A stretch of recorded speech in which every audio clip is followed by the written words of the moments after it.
На сегодняшний день на территории Удмуртии более 30 заводов. Вот. 18 из них это заводы, принадлежащие республиканскому предприятию Удмуртавтодорстрой.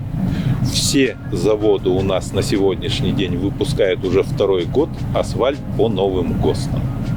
Поэтому мощность, которая на сегодняшний день используется на этих заводах, она даже не достигла 50% той мощности, которую могут выдавать.